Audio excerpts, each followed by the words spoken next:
बिस्मिल्लाहिर्रहमानिर्रहीम। कल हमने रिग्रेशन के बारे में पढ़ा था कि रिग्रेशन में हम y को एस्टिमेट करते हैं on the independent variable x। आज हम उसी की कैलकुलेशन को स्टडी करेंगे कि रिग्रेशन कोफिशिएंट्स हमारे पास b जो है वो कैसे मेजर करना है, a कैसे मालूम करना है और y की वैल्यू को कैसे एस्टिमेट करते हैं। तो इसमें हम आज एक एग्जांपल स्टडी करेंगे। ये एग्जांपल है 10.1। Compute the least square regression equation of y on x for the following data. What is the regression coefficient and what does it mean? तो इसमें जो रिग्रेशन कोफिशिएंट है वो b है। जैसा कि हमने पहले लेक्चर्स में स्टडी किया था कि b जो है उसको स्लोप ऑफ द लाइन भी कहते हैं और इसी को हम रिग्रेशन कोफिशिएंट भी कहते हैं। तो ये हमें ट्रेंड बताती है कि x और y के दरमियान में जो रिलेशनशिप है वो किस किस्म का है, पॉजिटिव है या नेगेटिव है। तो ये हमारे पास इसकी एस्टिमेटेड रिग्रेशन लाइन है जिसको हम कहते हैं y on x। y on x का मतलब ये है कि y जो है यहाँ पे डिपेंडेंट वेरिएबल है और x जो है यहाँ पे इंडिपेंडेंट वेरिएबल है, यानी y को हम एस्टिमेट करेंगे on the basis of x। तो ये नीचे आपको इसकी टू नॉर्मल इक्वेशंस नज़र आ रही हैं। Summation y is equal to na plus b summation x और सेकंड नॉर्मल इक्वेशन है summation x y is equal to a summation x plus b summation x square. इन नॉर्मल इक्वेशंस के ज़रिए से भी हम a और b की वैल्यू जो है वो मालूम कर सकते हैं। इन्हीं नॉर्मल इक्वेशंस को यूज़ करके हमने इसके दो फार्मूलाज बनाए हैं, एक फार्मूला b के लिए और एक फार्मूला a के लिए। तो फिर उसमें आपको ये नॉर्मल इक्वेशंस के बजाय डायरेक्ट जो है वो फार्मूला जो है वो हम यूज़ कर लेंगे। यहाँ पे इसको मेजर करने के लिए हमारे पास जो फार्मूला यूज़ किया जाता है ये है हमारे पास b का formula. b is equal to n summation x y minus summation x summation y और डिनोमिनेटर में आ जाता है n summation x square minus summation x whole square. इस बात का ख्याल रखना है कि ये समेशन एक्स और समेशन एक्स स्क्वायर में डिफरेंस है कि बाद औक़ात हम इनको एक ही कंसिडर कर लेते हैं। जो समेशन एक्स स्क्वायर है इसका मतलब ये होता है कि ये x का स्क्वायर लेने के बाद जो हम सम करते हैं उसको हम समेशन एक्स स्क्वायर कहते हैं और समेशन x का मतलब है समेशन x लेने के बाद उसका स्क्वायर किया जाता है। तो इस तरह इन दोनों के मीनिंग जो है वो अलग-अलग होंगे, ये दोनों सेम नहीं होंगे।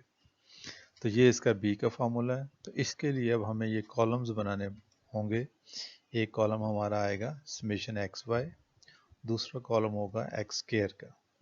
तो एक्स वाई में आप हर एक्स और वाई की वैल्यू का आपस में मल्टीप्लाई करते जाएंगे तो ये कॉलम हमारे पास आ जाएगा और इसका जो सम है वो समेशन एक्स वाई बन जाएगा। इसी तरह ये एक्स स्क्वायर जो है हर एक्स की वैल्यू को हम स्क्वायर करते जाएंगे तो ये हमारे पास एक्स स्क्वायर का कॉलम जो है वो बन जाएगा। इसके बाद आपने यहाँ पे इसकी वैल्यूज जो है वो पुट करनी है। समेशन एक्स वाई की जगह हमारे पास आ जाएगा 3853, ये हमारे पास ये टोटल किया 3853। n जो है ये नंबर ऑफ पेयर्स, हमारे पास x और y के कितने पेयर्स हैं। तो x और y के हमारे पास यहाँ पे 9 वैल्यूज़ हैं तो n की वैल्यू जो है वो हम यहाँ पे 9 यूज़ करेंगे। फिर समेशन x 102, समेशन y 302, ये वैल्यूज़ आपने इसमें पुट कर लेनी है।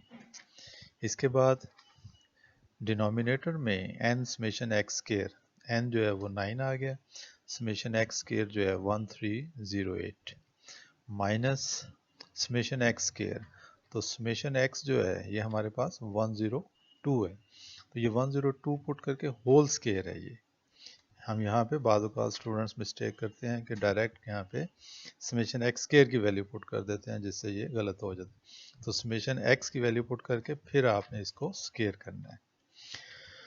कैलकुलेशन में इनको मल्टीप्लाई करके पहले आपने ऊपर माइनस किया तो 3873 आ गया और नीचे माइनस किया तो 1368 आ गया, दोनों को डिवाइड किया तो 2.831, ये हमारे पास यहाँ पे b की वैल्यू आ गई। तो इसका मतलब है ये b की वैल्यू पॉजिटिव है। पॉजिटिव का मतलब है कि दोनों में जो रिलेशनशिप है वो पॉजिटिव रिलेशनशिप है। जो क्वेश्चन में शुरू में कहा था कि व्हाट इट मीन्स कि b की इसमें इंटरप्रिटेशन क्या है, तो इंटरप्रिटेशन से मुराद यहाँ पे यही है कि b जो है यहाँ पे हमें शो कर रहा है कि दोनों वेरिएबल्स के दरमियान जो रिलेशनशिप है वो किस किस्म का है। तो दोनों वेरिएबल्स में यहाँ पे हमारे पास जो रिलेशनशिप है वो पॉजिटिव रिलेशनशिप है। तो पॉजिटिव रिलेशनशिप मीन्स के अगर हमारे पास यहाँ पे देखें जो x की वैल्यू इंक्रीज कर रही है तो वैसे वैसे y की वैल्यू भी इंक्रीज कर रही है, यानी दोनों वेरिएबल्स जो है वो एक ही डायरेक्शन में चलते हैं। तो अगर ये दोनों वेरिएबल्स ऑपोजिट डायरेक्शन में होंगे तो फिर यहाँ पे ये जो b की वैल्यू आती है ये फिर माइनस में आ जाती है। तो इसका मतलब होता है कि हमारी जो स्लोप है वो डाउनवर्ड पोजीशन में होगी, डिक्रीजिंग फॉर्म में होगी। तो यहाँ से हमने एक कांस्टेंट यानी b मालूम कर लिया। अब दूसरा कांस्टेंट जो है वो a है। तो a मालूम करने के लिए हमारे पास जो फार्मूला है,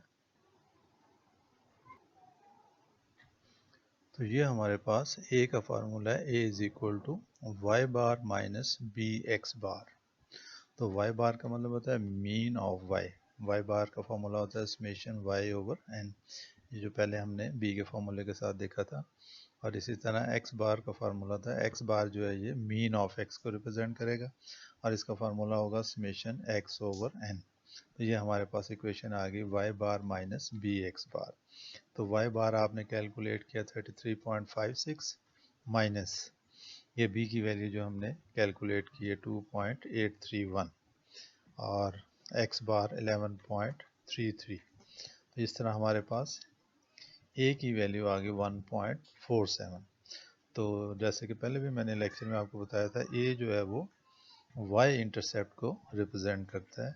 y इंटरसेप्ट का मतलब होता है कि जब x की वैल्यू 0 हो तो y की वैल्यू जो होगी उसको हम y इंटरसेप्ट कहते हैं। तो इस तरह ये हमारे पास desired estimated regression line of y on x आ जाती है। y hat is equal to 1 plus 1.47 plus 2.831x, ये हमारे पास एस्टिमेटेड रिग्रेशन इक्वेशन आ जाती है। इसमें हमने a और b जो है वो मेजर करना होता है। तो a और b मेजर करने के लिए ये दो फार्मूले जो मैंने आपको बताए हैं, ये मैक्सिमम एक्सरसाइज में यही दो फार्मूले इस्तेमाल करेंगे। वो फार्मूले भी हैं लेकिन ज़्यादातर जो है यही फार्मूला हमारा यूज़ होता है। The estimated regression coefficient b 2.831 which indicates that the value of y increase by the 1 unit for the unit increase in x। यानी ये b जो है ये अब स्लोप को रिप्रेजेंट करता है कि अगर x में हम एक यूनिट इंक्रीज करें तो b में जो चेंज आती है, y में जो चेंज आती है, यानी x में 1 यूनिट इंक्रीज करें और y में जो चेंज आती है वो बेसिकली b को रिप्रेजेंट कर रहा होता है कि x और y के दरमियान कितना रिलेशनशिप है कि 1 यूनिट चेंज करने से y में कितना चेंज आता है।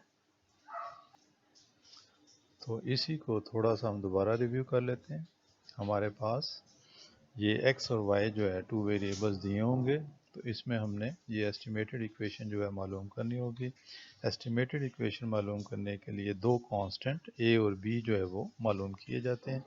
a और b मालूम करने के लिए हमारे पास ये दो फार्मूला जो है वो हम यूज़ करते हैं। b का फार्मूला ये यूज़ करते हैं और x bar summation x over n, y bar summation y over n, ये means of x and y को रिप्रेजेंट करते हैं। और फिर इसी तरह हम a की वैल्यू जो है वो मालूम करते हैं। a की वैल्यू का फार्मूला है y बार माइनस बी एक्स बार। तो इस तरह दोनों कांस्टेंट इसमें पुट करके तो ये हमारे पास एस्टिमेटेड रिग्रेशन इक्वेशन आ जाती है। तो ये था हमारा आज का लेक्चर। इंशाल्लाह कल इसी पे हम फर्दर स्टडी करेंगे कि हम स्टैंडर्ड एरर कैसे मालूम करेंगे और फिर एस्टिमेटेड वैल्यूज़ जो है वो कैसे मालूम करेंगे। शुक्रिया।